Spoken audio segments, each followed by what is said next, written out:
Bismillahirrahmanirrahim. Assalamualaikum warahmatullahi wabarakatuh. Alhamdulillah wassalatu wassalamu ala Rasulillah wa ala alihi wa ashabihi wa man tabi'ahum bi ihsan ila yaumil qiyamah. Amma ba'd. Ikhwanu fiddin asyhadakumullah. Pada kesempatan ini kita akan sedikit membahas atau menceritakan tentang Luqman, seorang yang saleh, seorang yang alim, yang bukan nabi, tapi Allah abadikan namanya di dalam Al-Quran, dan banyak diberi gelar oleh manusia dengan Al-Hakim, yang bijaksana. Makanya kadang sering disebut Luqmanul Hakim. Ini saya banyak mengambil faedah dari tulisan Syekh Mustafa Al-Adawi rahimahullah, seorang ahli hadis dari Mesir insyaallah masih hidup. Beliau nulis buku judulnya Wasaya Luqman li Ibnihi. Khunafillah sadakumullah. Allah berfirman di dalam surah Luqman ayat yang ke-11 Walaqad atayna Luqman al-hikmata an yashkur lillah wa man yashkur fa innama yashkuru nafsi. Dan sungguh telah kami berikan Luqman itu hikmah agar dia bersyukur kepada Allah. Dan barang siapa yang bersyukur kepada Allah, sesungguhnya dia telah bersyukur kepada dirinya sendiri. Luqman dikatakan oleh Ibnu Katsir rahimahullah, nama aslinya adalah Luqman bin Anqa bin Sadun.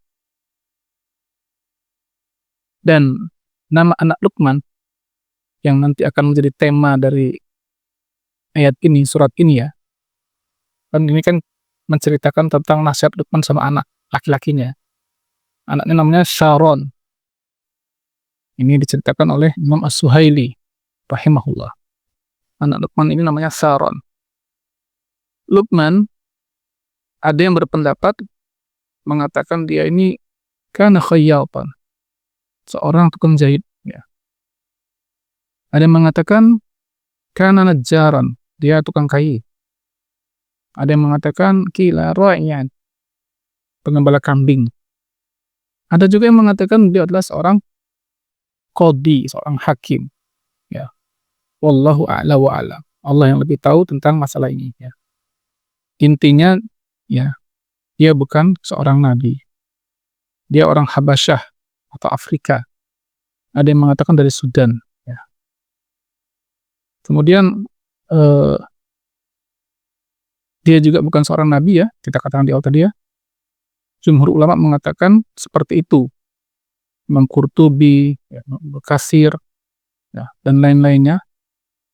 Dan ini juga sesuai dengan apa yang pernah terjadi percakapan antara Heraklius, Raja Romawi, dengan Abu Sufyan radhiyallahu anhu, yang waktu itu Abu Sufyan belum masuk Islam Ketika ditanya oleh Heraklius tentang Nabi di Arab itu kayak bagaimana kedudukannya kata Abu Sufyan, innahu dzu nasabin. Nabi itu dia punya nasab yang bagus orang terpandang. Ketika mendengar jawaban Abu Sufyan, Heraklius mengatakan bakadza rusulu tub'atsu fi ansabi qaumiha. Memang begitulah, para rasul itu diutus Allah dari kalangan orang yang paling mulia di kalangan mereka.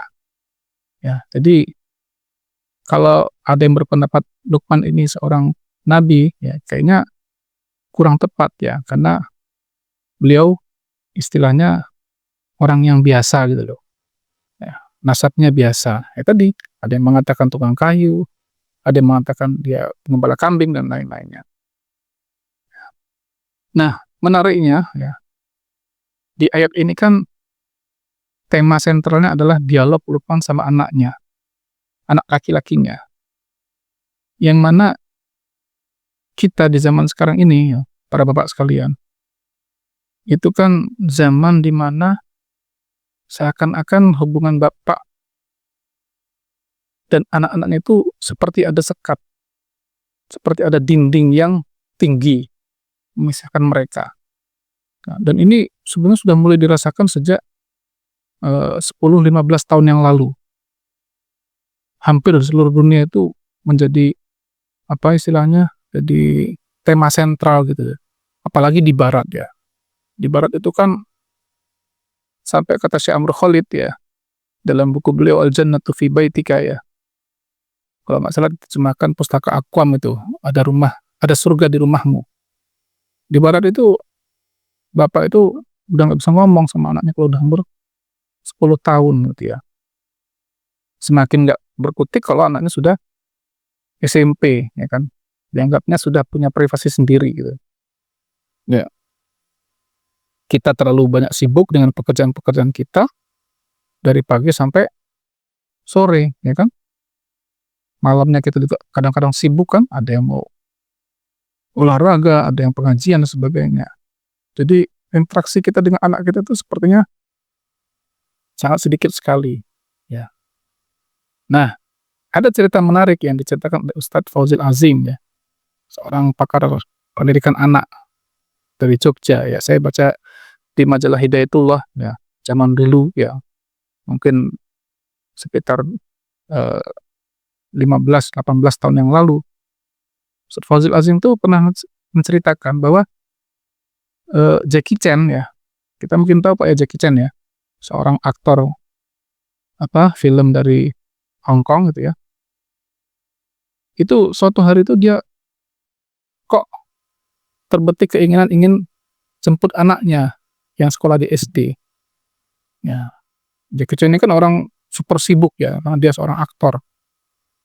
Dia sempatkan waktu, dia jemput anaknya ke SD gitu. Berdiri dia lama di pagar SD anaknya. Ingin ngasih surprise, kejutan. Satu persatu anak itu keluar, mana anak saya, batin dia kan. Sampai anak itu habis, ternyata anak dia tidak ada. Akhirnya dia berinisiatif masuk ke dalam sekolah itu, tanya sama guru-guru di sana. Nah, tahu nggak dengan anak dia kan? Mereka bingung, yang mana Pak ya? Kayaknya nggak ada siswa itu. Ada, anak saya sekolah di sini kok. Akhirnya carilah di buku induk siswa ya. Akhirnya ditemukanlah ternyata anak dia itu sudah lulus dari sekolah itu sekitar mungkin 4 atau 5 tahun yang lalu gitu loh. Jadi dia udah gak kenal dengan anaknya sendiri gitu ya. Ya. Ini kalau Bapak perhatikan Quran, itu kan banyak benar dialog-dialog antara bapak dengan anak. Perhatikanlah itu di masalah Nabi Nuh alaihissalam. Anaknya yang bangkang aja, yang ngelawan bapaknya itu sama Nabi Nuh sampai detik-detik terakhir tuh masih diajak anaknya untuk ikut dengan kapalnya agar selamat. Gitu Pak ya. Jadi yang punya masalah dengan anak-anaknya, mari kita perbaiki hubungan dengan anak kita. Kan? Jadi Allah berfirman, walaqad ataina Luqmanal hikmata. Dan kami telah berikan kepada Luqman itu hikmah ya. Apa itu hikmah ya? Nah, Syekh Mustafa Dawi rahimahullah di kitab beliau itu menukilkan banyak pendapat. Ada yang berpendapat hikmah itu al-isabah was-sadad fil qauli wal amali. Hikmah itu adalah ketepatan dalam ucapan dan amal. Jadi orang yang bisa selaras antara ucapannya dan amalannya itu namanya orang yang mendapatkan hikmah. Karena kadang-kadang orang tuh cuma pinter ngomong gitu. Amalnya kopong, ya, nol gitu kan. Ada yang mengatakan hikmah itu wad'u syai'in fi mahallihil la'iq, yaitu meletakkan sesuatu pada tempatnya. Orang yang bisa meletakkan sesuatu pada tempatnya. Fala yatakallamu fi ghairi maudiha, dia enggak bicara yang bukan pada tempatnya. Contoh, ya, kalau dia membutuhkan untuk bicara dengan tegas ya, dia tegas. Kalau nggak perlu tegas, perlu dengan kata-kata yang lembut, dia akan bicara dengan kata-kata yang lembut. Ya, tergantung kondisinya saja. Ada yang berpendapat hikmah adalah al-fahmu jayyid as-sahih. Orang yang punya pemahaman yang bagus dan sahih gitu. Ilmun nafi', orang punya ilmu yang bermanfaat. Bermanfaat itu ilmu yang menghasilkan amal. Wa husnu ta'bir wa ta'wil.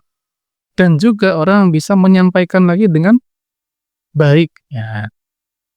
Jadi bukan jadi simpenan pribadi ilmu itu. Dia bisa sampaikan kepada orang, kepada murid-muridnya dengan baik. Dengan kata-kata yang bisa masuk ke dalam telinga dan hati mereka. Karena nggak semua orang berilmu itu ternyata bisa menyampaikan ilmunya dengan baik. Gitu kan ya. Banyak guru-guru itu yang dia pandai, jenius, tapi pas menyampaikan itu ya itu tadi mungkin kesulitan gitu ya, retorikanya tidak bagus. Ada lagi kata Imam Qutadah rahimahullah, beliau menafsirkan hikmah itu adalah al-fiqhu fil Islam, orang yang paham secara mendalam tentang agama Islam ini.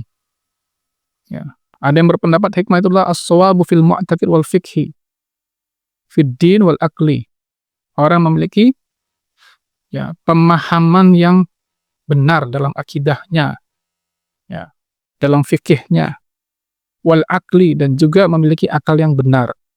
Nah, bisa membedakan kebenaran dan kebatilan. Ya. Ada yang berpendapat hikmah adalah al-aqlur rajih alladhi yamna'u sahibuhu min sayyi tasarrufat, yaitu akal yang jernih. Hikmah itu orang yang diberikan Allah akal yang jernih, yang bisa mencegah dia dari perbuatan-perbuatan yang tercela, yang buruk. Nah, hikmah itu bisa bermakna lebih khusus lagi, yaitu maknanya sunnah, ya, bukan pemahaman yang di atas tadi ya. Jadi pemahaman di atas tadi, makna hikmah adalah ketika dia berdiri sendiri. Kalau dia, kalimat hikmah ini berhubungan atau berkaitan dengan kalimat Quran sebelumnya, para ulama banyak berpendapat maksudnya hikmah adalah yaitu sunnah. Seperti yang Allah firmankan di surah Al-Jum'ah ayat yang kedua, wallazi ba'atsa fil ummiyina rasulan minhum yatlu 'alaihim ayatihi wa yuzakkihim wa yu'allimuhumul kitaba wal hikmah. Nah, dia Allah mengutus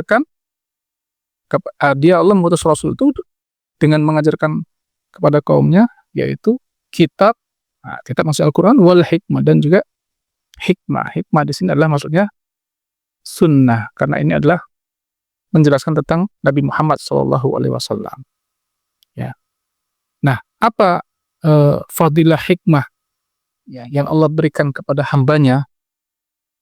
Ini Allah berfirman dalam surah Al-Baqarah ayat 269, ya. Karena gak semua orang itu dapat hikmah, Pak. Allah berfirman, yu'til hikmata may yasha. Dia Allah memberikan hikmah kepada siapa yang dia kehendaki.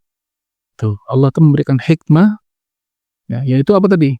Pemahaman yang benar, bisa meletakkan sesuatu pada tempatnya, pemahaman yang bagus, bisa mengajar dengan bagus juga, ya kan?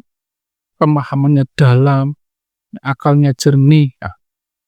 Ini orang yang Allah kasih hikmah adalah orang-orang pilihan. Ya, yu'til hikmata may yasha. Ya Allah memberikan hikmah pada siapa yang dia kehendaki. Wa may yu'tal hikmata faqad utiya khairan katsira.